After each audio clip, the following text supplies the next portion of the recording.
Les mots d'Adrien tombèrent comme une sentence dans le silence du jardin, lourds de secrets enfouis depuis des années. Je t'aime, Basile. Pas comme un frère. Comme un homme aime un autre homme. Et le monde de Basile, ce fragile édifice de certitude bâti pierre à pierre sur les ruines d'une enfance volée, s'effondra en un instant, laissant place à un abîme de chair et de sanglots retenus. C'était un soir d'été à Grasse, en Provence, où l'air embaumait la lavande et les regrets. Le jardin de la vieille maison familiale, ce havre de paix aux allures de sanctuaire païen, avait été le théâtre de tant de rires d'enfants. Basile, 28 ans, architecte parisien aux épaules larges et au regard hanté par les lignes droites des plans qu'il traçait pour oublier, était rentré pour l'enterrement de leur père commun. Paul, cet homme bourru qui avait épousé la mère de Basile après un divorce houleux, puis celle d'Adrien dans une union forcée pour les apparences. Deux demi-frères, unis par le sang du même homme, mais séparés par des océans de non-dits. Adrien, 25 ans, artiste peintre aux cheveux châtains en désordre et aux yeux verts comme les cyprès qui bordaient les collines, vivait encore là, dans l'ombre de la maison, peignant des toiles qui hurlaient ce que sa bouche taisait. Basile n'avait pas revu Adrien depuis 5 ans, depuis cette dispute explosive lors d'un Noël pluvieux où les vers avaient volé et les vérités avaient été étouffées dans la gorge. Il était arrivé la veille, le cœur serré par le deuil, mais aussi par cette étrange excitation de fouler à nouveau ce sol chargé de souvenirs. La maison, avec ses volets bleus écaillés et son toit de tuiles romaines, semblait figée dans le temps, comme si Paul, en mourant, avait emporté avec lui le flux de la vie. La mère de Basile, Élise, une femme élégante aux cheveux poivre et sel, l'avait accueilli avec des embrassades tièdes, masquant mal son amertume envers l'héritage familial. La mère d'Adrien, Claire, plus chaleureuse mais usée par les années, avait préparé un dîner frugal, salade niçoise, vin rosé de la région, et des silences qui pesaient comme des chaînes. Ce soir-là, après les condoléances murmurées par les voisins ces provençaux aux accents chantants qui parlaient de Paul comme d'un saint laïque, Basile s'était échappé dans le jardin. Les étoiles perçaient déjà le ciel indigo, et l'air vibrait du chant des cigales. Il s'était assis sur le banc de pierre, ce même banc où, enfant, il jouait à cache-cache avec des ombres complices. Adrien l'avait suivi, un verre à la main, son corps mince enveloppé dans une chemise ouverte qui laissait deviner la courbe douce de sa poitrine. Ils avaient parlé d'abord de banalité, le boulot de Basile à Paris, les expositions ratées d'Adrien, la solitude qui rongeait les deux comme un acide lent. Puis, le silence. Adrien s'était levé, arpentant le gravier d'un pas nerveux, ses pieds nus effleurant les herbes folles. « Basile, il faut que je te dise quelque chose. Avant que tu repartes, avant que tout ça. » Sa voix s'était brisée, et Basile avait senti un frisson le traverser, un pressentiment comme ces orages qui s'annoncent par un ciel trop bleu. Adrien s'était agenouillé devant lui, ses mains tremblantes posées sur les genoux de Basile, et les mots étaient sortis, crus, impudiques, comme un vomissement libérateur. Basile avait reculé, le cœur cognant comme un marteau sur l'enclume. « Qu'est-ce que tu racontes ? On est frères, Adrien. Demi-frère, peu importe, c'est du sang. » Sa voix avait claqué dans la nuit, un mélange de rage et de terreur. Il se rappelait soudain ces instants fugaces, le regard d'Adrien qui s'attardait trop longtemps sur lui lors des repas de famille, ces effleurements accidentels qui n'en étaient pas, ces nuits d'adolescence où il surprenait son demi-frère en train de le fixer depuis le couloir. Il avait toujours attribué ça à de l'affection fraternelle, à cette proximité forcée par un père absent et des mères distantes. Mais maintenant, tout prenait un sens monstrueux, un sens qui le terrifiait autant qu'il l'attirait, comme un aimant maudit. Adrien avait pleuré alors, des larmes silencieuses qui coulaient sur ses joues, creusant des sillons dans la poussière du jardin.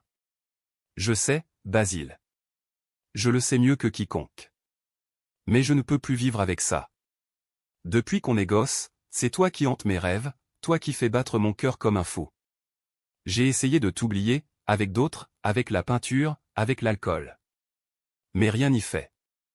Et maintenant que papa est parti, je dois être honnête. Avec moi, avec toi. » Basile s'était levé d'un bond, renversant le banc dans un craquement sinistre. Il avait fui vers la maison, le goût de bile dans la bouche, les oreilles bourdonnantes des cigales moqueuses.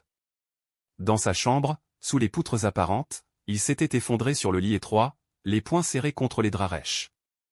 Comment pouvait-il ? Comment osait-il profaner ainsi leur lien, ce fil ténu qui les rattachait à un père qu'ils avaient à peine connu ? Paul, cet homme de fer, ingénieur naval qui passait ses jours en mer et ses nuits dans des bars de Marseille, n'avait jamais été un pilier. Il avait semé Basile en Élise lors d'une liaison fugitive, puis épousé Claire pour un semblant de respectabilité, faisant d'Adrien son second fils légitime. Basile, l'aîné illégitime, avait grandi à Paris avec une mère amère qui lui répétait « Ton père ?» Un fantôme qui paie les factures. Pourtant, ses étés à Grasse, chez Paul et Claire, avaient été des oasis. Adrien, ce petit diable aux yeux rieurs, l'avait suivi partout, escaladant les oliviers, chassant les lézards dans les buissons, partageant des secrets sous les couvertures lors des orages. Basile avait été le protecteur, le grand frère stoïque qui pensait les bobos et racontait des histoires de bateaux pirates. Et maintenant, cette révélation, l'amour d'Adrien n'était pas fraternel, mais charnel, interdit, un feu qui consumait tout sur son passage. La nuit avait été longue, hantée par des visions, le corps d'Adrien, nu sous la lune, ses lèvres entr'ouvertes murmurant son nom. Basile s'était retourné, en sueur, maudissant son propre trouble.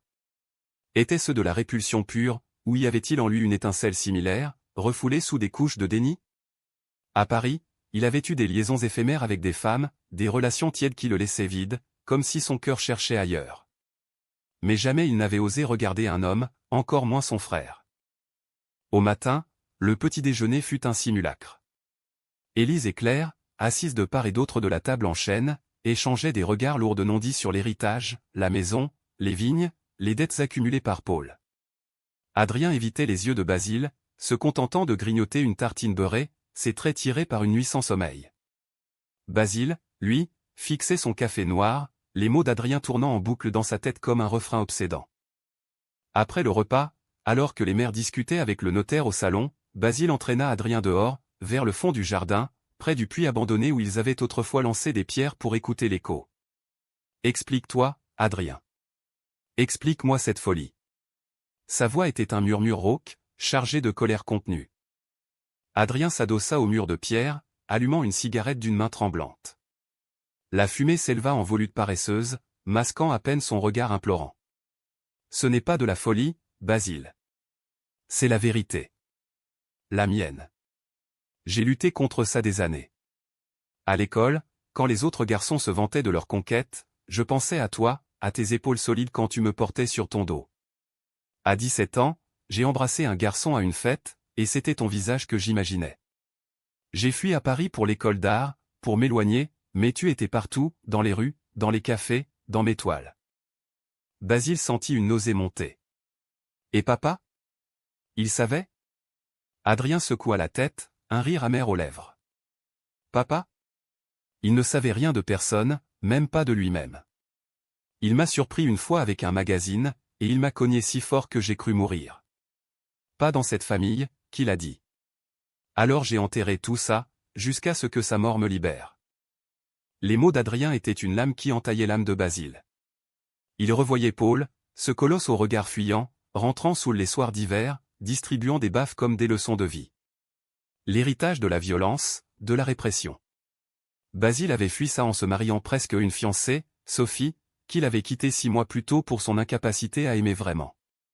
Était-ce pour ça qu'il était si distant, si froid? Le soleil montait haut, et le jardin s'emplissait de chaleur. Ils restèrent là, silencieux, jusqu'à ce qu'Adrien tende la main. « Je ne te demande rien, Basile.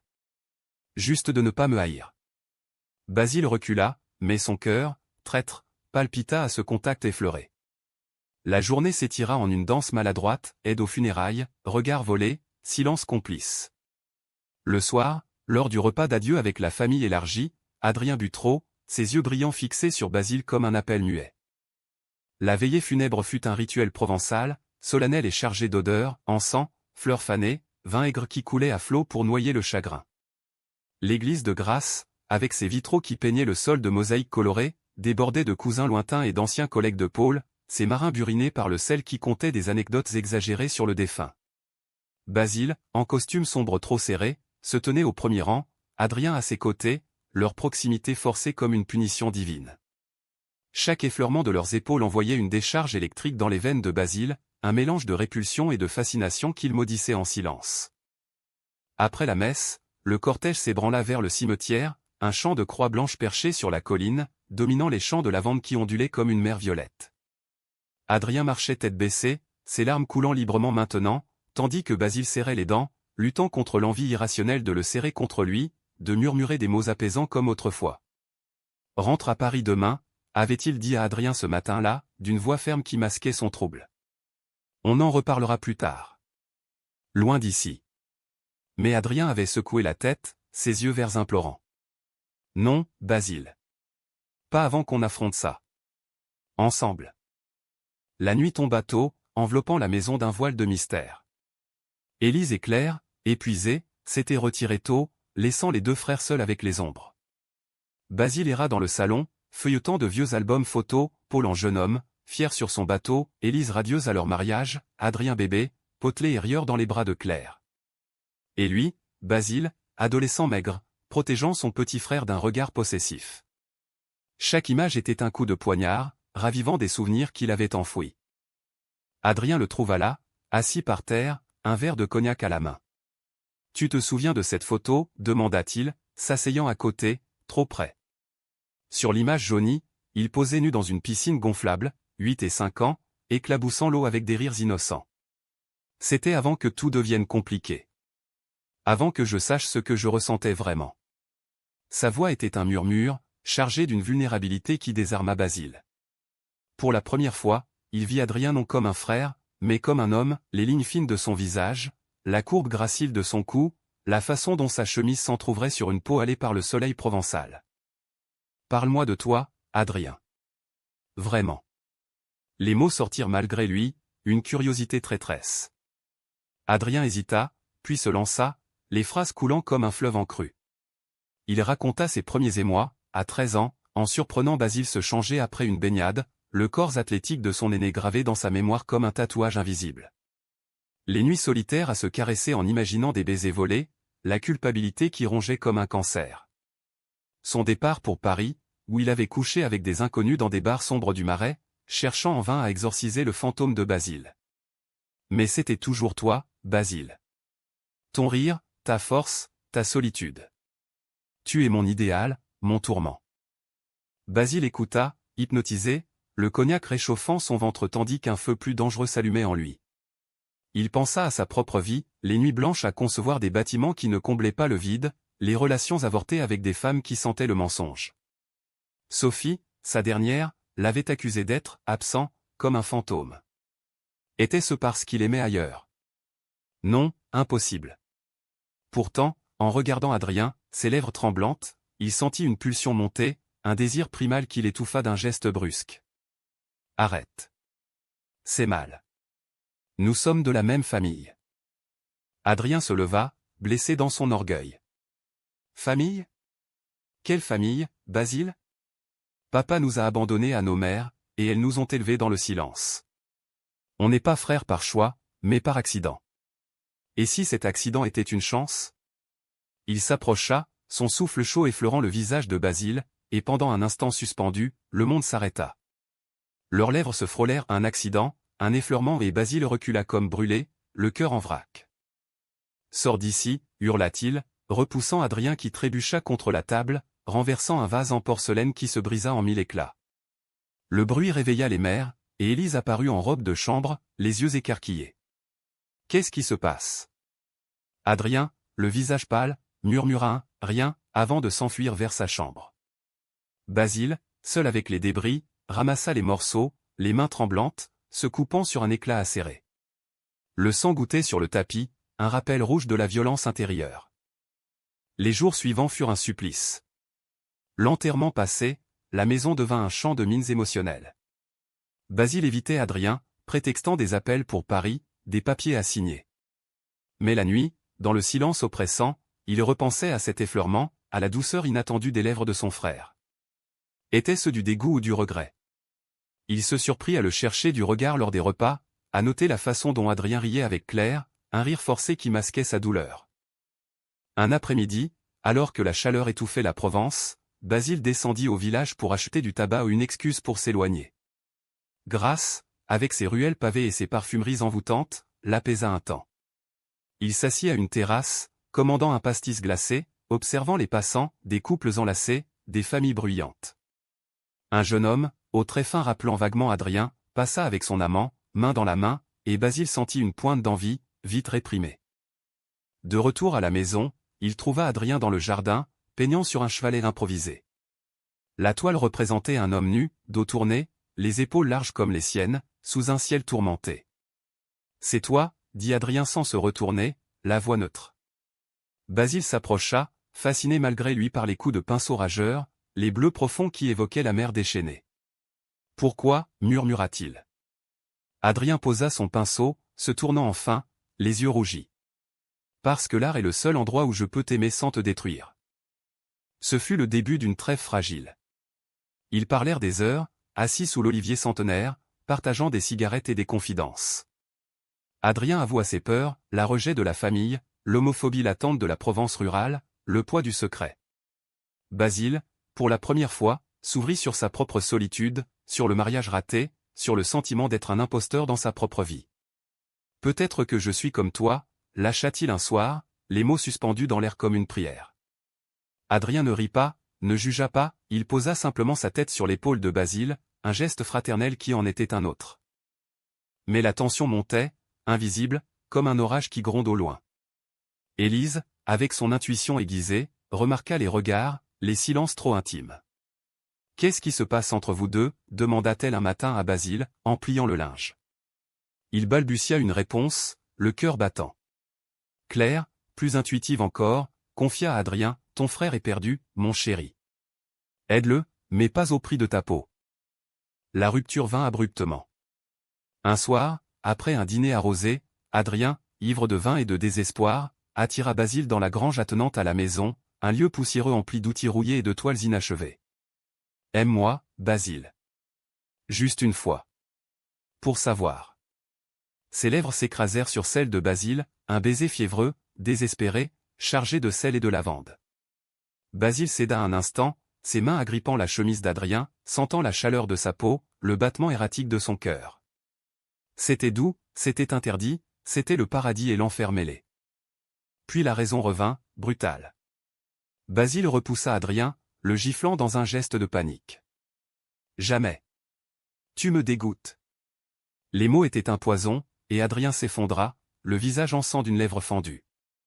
Il s'enfuit dans la nuit, laissant Basile seul avec sa culpabilité, les échos de ce baiser résonnant comme un jugement. Les jours suivants furent un cauchemar éveillé. Adrien disparut dans sa chambre, refusant de manger, de parler, son corps frêle secoué de sanglots que l'on entendait à travers les murs minces. Basile, rongé par la honte, errait comme un fantôme dans la maison, évitant les regards accusateurs d'Élise qui flairaient le scandale. « Ton frère est brisé, Basile. Que as-tu fait » murmura-t-elle un matin, en servant le café avec des gestes raides. Il ne répondit pas, la gorge nouée par le mensonge. Claire, plus pragmatique, força la porte d'Adrien un après-midi, en sortant son fils blême et hagard, enveloppé dans un châle malgré la chaleur. « Il faut qu'il voie un médecin » déclara-t-elle, et Basile, par culpabilité, les accompagna en voiture jusqu'à l'hôpital de Cannes. Le trajet fut silencieux, la route sinueuse longeant la côte Azur, avec ses falaises abruptes et sa mer turquoise qui moquait leur tourment intérieur. Adrien, assis à l'arrière, fixait l'horizon, ses yeux vides comme des puits asséchés. Au cabinet, le docteur, un homme d'une cinquantaine d'années aux lunettes cerclées d'or, diagnostiqua une dépression aiguë, aggravée par le deuil. Repos, thérapie, et surtout, du soutien familial, prescrivit-il, jetant un regard perçant à Basile. Dehors, sous les palmiers qui bruissaient au vent, Adrien s'effondra enfin, s'accrochant à la chemise de Basile. « Pourquoi m'as-tu repoussé si fort ? Était-ce si horrible ?» Sa voix était un filet, brisé par la douleur. Basile, les larmes aux yeux pour la première fois, murmura, « Pas horrible. Terrifiant. Parce que j'ai aimé ça, Adrien. Et ça me détruit. » Ce fut le turning point, ce moment de vérité brute sous le soleil impitoyable. Ils rentrèrent, et pour la première fois, Basile entra dans la chambre d'Adrien, s'asseyant au bord du lit. Ils parlèrent toute la nuit, déballant les couches de leur âme comme on épluche un oignon amer. Basile confessa ses doutes, ses attirances refoulées, ses nuits à Paris où il fréquentait anonymement des saunas gays sans jamais oser toucher, par peur du miroir familial. « Je suis comme toi, Adrien. Mais j'ai peur de nous. Peur de ce que ça ferait à maman, à Claire, à l'héritage de papa. » Adrien, rallumé par cette confidence, prit la main de Basile, un geste simple qui scella une alliance fragile. On n'a pas à le crier sur les toits. Juste à s'aimer, en secret, comme on l'a toujours fait dans nos cœurs. Les jours suivants virent naître une intimité nouvelle, des promenades dans les collines, main dans la main quand personne ne voyait, des baisers volés dans l'ombre du jardin, doux et explorateurs, comme des adolescents découvrant le feu. Basile, émerveillé par la tendresse d'Adrien, se surprit à peindre avec lui, barbouillant une toile de couleurs vives qui contrastait avec sa vie grise parisienne. Mais le paradis fut de courte durée. Le conflit surgit avec l'arrivée d'un visiteur inattendu, Marc, l'ex-amant d'Adrien, un Parisien sophistiqué aux allures de mannequin, qui débarqua un matin avec une valise et un air possessif. Marc, que Basile avait vaguement connu lors d'une expo 5 ans plus tôt, était revenu, pour soutenir Adrien dans son deuil, mais ses yeux trahissaient la jalousie. Il s'installa dans la maison, monopolisant Adrien avec des murmures complices, des caresses publiques qui faisaient grincer des dents Basile. La jalousie rongeait Basile comme un acide. Lors d'un dîner tendu, Marc, un verre de rosé à la main, lâcha d'un ton badin, Adrien m'a tout raconté sur son grand frère protecteur. Attention, Basile, les familles recomposées, c'est traître. Le sous-entendu était clair, et Adrien, mal à l'aise, changea de sujet. Mais la nuit, dans le lit de Basile, il pleura, marqué du passé. Il est revenu parce qu'il a entendu pour papa, pour l'héritage. Ne le laisse pas nous séparer. Pourtant, la graine du doute était plantée. Basile, insécure dans ce nouveau rôle d'amant, se mit à fouiller le téléphone d'Adrien un soir, découvrant des messages ambigus, « Reviens à Paris avec moi, bébé. » Oublie ces conneries familiales. La rage le submergea, et lors d'une dispute explosive dans le jardin, ce même jardin maudit, il accusa Adrien de trahison. « Tu joues avec moi. Tu reviens vers lui parce que je suis trop risqué, trop proche du sang. » Adrien, hurlant en retour, avoua, « Oui, j'ai couché avec lui la semaine dernière. Pour oublier ta gifle, ton rejet. C'était une erreur, Basile, mais tu me pushes ouais. » Le coup de grâce vint quand Marc, sentant le vent tourner, murmura à l'oreille d'Élise lors d'un thé, « Votre fils est né. » Il regarde Adrien d'une façon qui n'est pas fraternelle. Élise, horrifiée, confronta Basile dans la cuisine, un couteau à la main pour couper des légumes, mais le tranchant dans l'air comme une lame de jugement. « Dis-moi que c'est faux. Dis-moi que tu n'as pas souillé notre nom avec cette abomination. » Basile, acculé, explosa, « Et si c'était vrai, maman? Si j'aimais enfin, vraiment ?» Le chaos s'ensuivit. Claire, alertée, défendit Adrien avec une férocité de lionne, mais la maison se fissura, cris, porte claquant, valise bouclée à la hâte. Marc, opportuniste, entraîna Adrien vers Paris sous prétexte de « protection », promettant une vie libre loin des fantômes provençaux. Adrien, déchiré, suivit, jetant un dernier regard à Basile par la fenêtre de la voiture, un regard d'adieu, chargé de promesses brisées. Basile resta seul avec Élise, la maison vidée de sa chaleur. Les nuits étaient un tourment, souvenir des baisers, des rires, du corps d'Adrien lové contre le sien sous les étoiles. Il appela, envoya des messages, mais Adrien, sous l'emprise de Marc, répondit par le silence. La trahison le consumait, non seulement celle d'Adrien avec son ex, mais la sienne propre, envers lui-même, envers l'amour qu'il avait osé goûter. Des semaines passèrent en un brouillard. Basile rentra à Paris, reprenant son travail avec une frénésie destructrice, concevant des bâtiments aux lignes acérées qui reflétaient sa douleur. Mais la ville, avec ses lumières froides et ses foules anonymes, ne guérissait rien. Il fréquenta des bars gays du Marais, cherchant en vain le fantôme d'Adrien dans les corps étrangers, finissant chaque nuit ivre et vide. Un soir d'automne pluvieux, un appel, clair, la voix brisée. Adrien est parti. Il a quitté Marc, mais il est perdu, Basile. Il parle de toi sans cesse, de regretter tout. Viens, s'il te plaît. La maison est vide sans vous deux. Basile hésita, le cœur en miettes. Était-ce une nouvelle trahison, ou une chance de rédemption? Il prit le train pour Grasse, la Provence l'accueillant avec ses collines dorées par le soleil couchant. La maison semblait attendre, ses volets clos comme des yeux tristes. Adrien était là, assis dans le jardin, plus maigre, les traits creusés par la souffrance. Il leva les yeux à l'approche de Basile, et les mots jaillirent, « Pardonne-moi. J'ai fui parce que j'avais peur, comme toi. Mais sans toi, je ne suis rien. » Le retour de Basile à Grasse fut un pèlerinage vers l'abîme, ou peut-être vers la lumière, il l'ignorait encore. La maison, baignée dans la lumière rasante de l'automne, exhalait une mélancolie douce amère, comme un vin trop vieilli. Claire l'accueillit avec une étreinte maternelle, ses yeux rougis trahissant les nuits blanches passées à veiller sur Adrien. « Il t'attend depuis des jours. Ne le blesse plus, mon grand. Vous êtes tout ce qui reste de Paul, en mieux. Basile traversa le salon, le cœur martelant un rythme effréné, et poussa la porte du jardin. Adrien était là, assis sur le banc réparé au ce banc qui avait vu tant de confessions, un carnet de croquis sur les genoux, esquissant des lignes incertaines.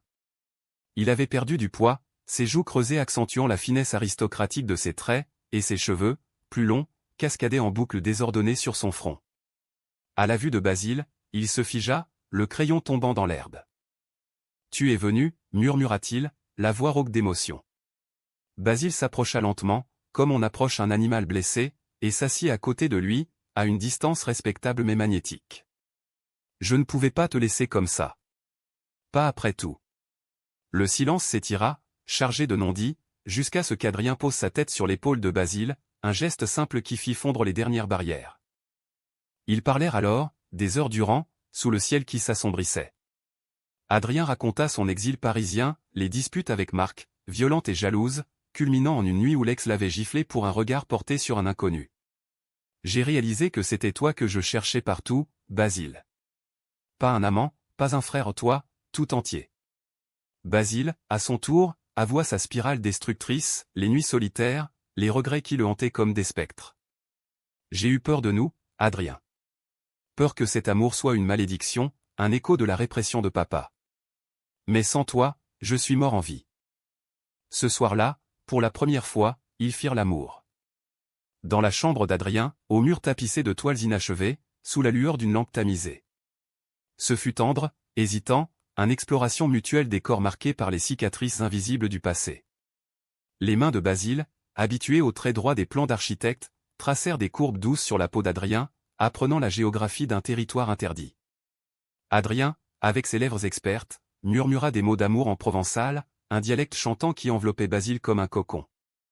Il n'y eut pas de violence, seulement une reddition, un lâcher-prise qui les lia plus sûrement que le sang. Les semaines suivantes furent un interlude enchanté, un été indien dans le jardin de leur âme.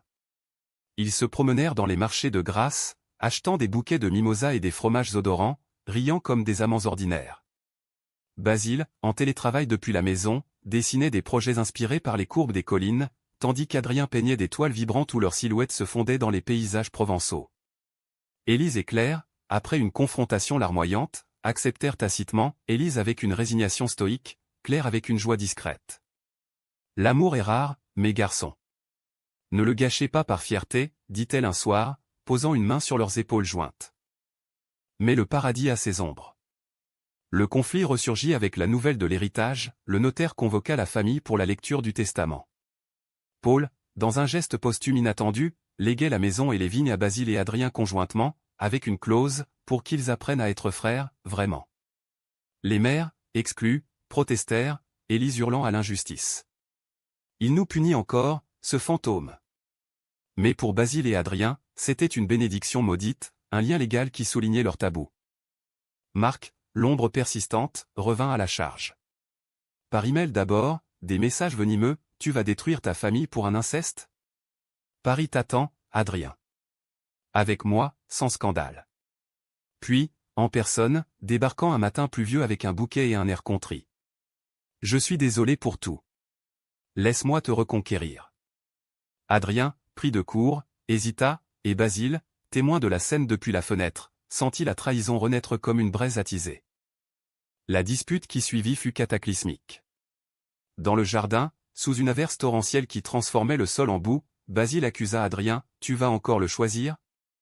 Moi, je ne suis qu'un frère, un risque. Adrien, trempé jusqu'aux os, riposta, et toi? Tu rentres à Paris dès que ça chauffe. Tu parles d'amour, mais tu fuis toujours. Les mots volèrent comme des gifles, et Adrien, dans un élan de rage, avoua le pire, j'ai couché avec Marc hier soir, au village. Pour te punir, pour me punir. C'était vide, Basile, mais ça prouve que je suis faible sans toi. La révélation frappa Basile comme un coup de poignard. Aveuglé par la douleur, il gifla Adrien, le sang coulant à nouveau de sa lèvre. Sors de ma vie, hurla-t-il, fuyant vers la maison, claquant la porte derrière lui. Adrien, seul sous la pluie, s'effondra, son corps secoué de hoquet. Claire le trouva là, le ramena à l'intérieur, mais le mal était fait. La maison, refuge devenu prison, vibrait de tension.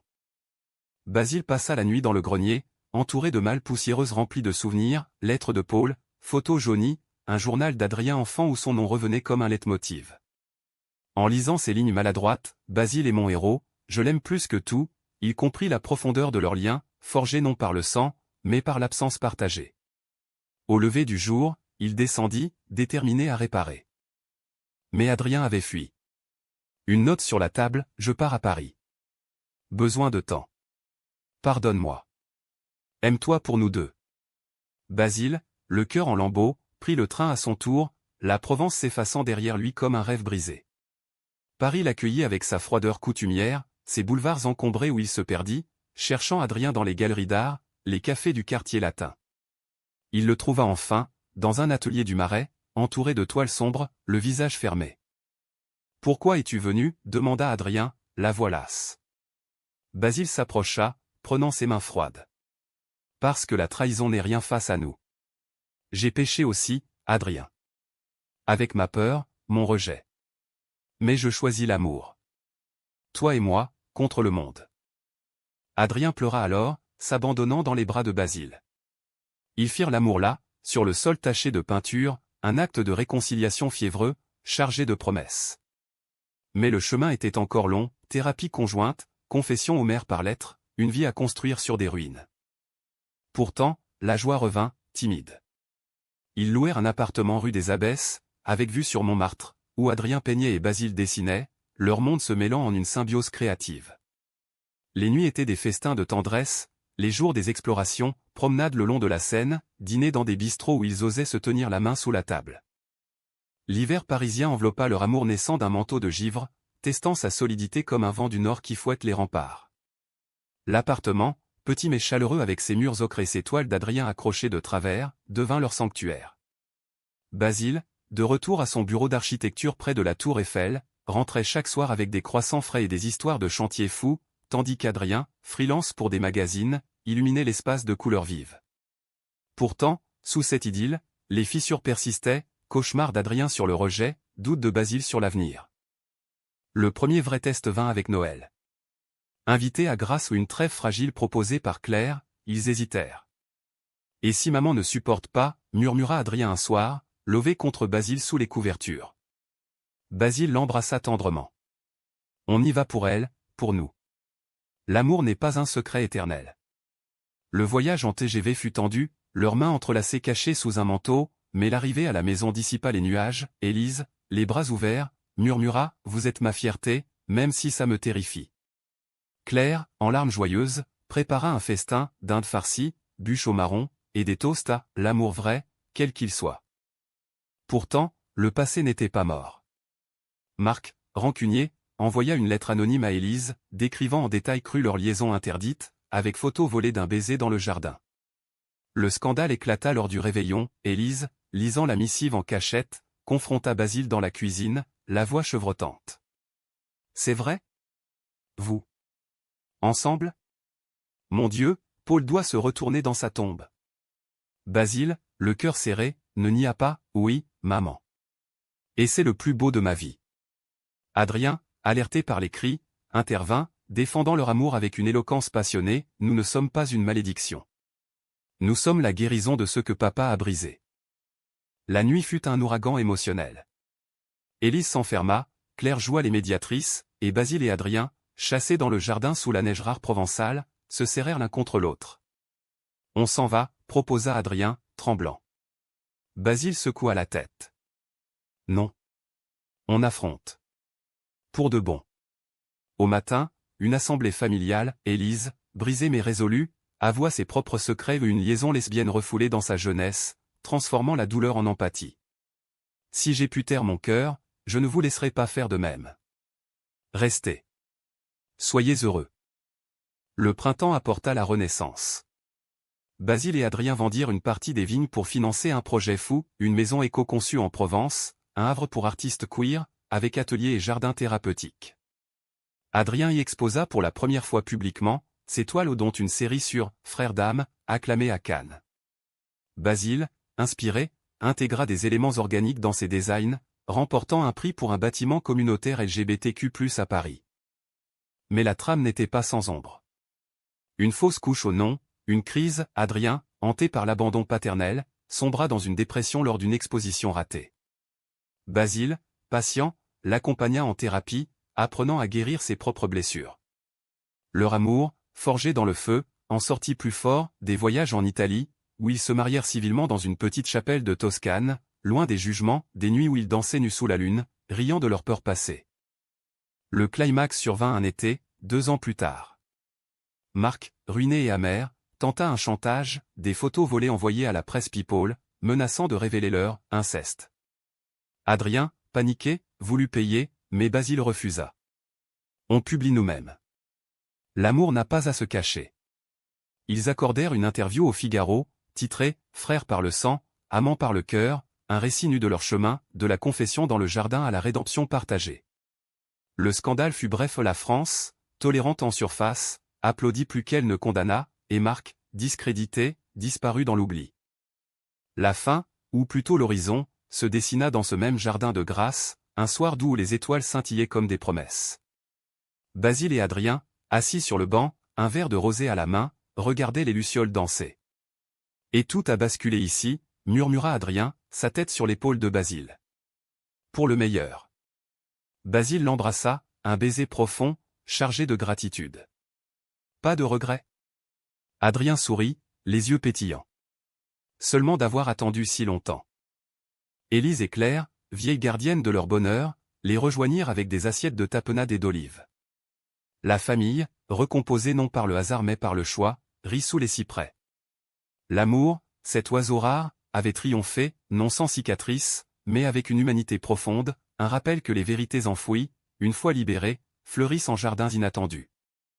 Et ainsi, dans le parfum de la lavande éternelle, Basile et Adrien marchèrent vers l'avenir, main dans la main, demi-frères devenus amants, gardiens d'un secret devenu lumière.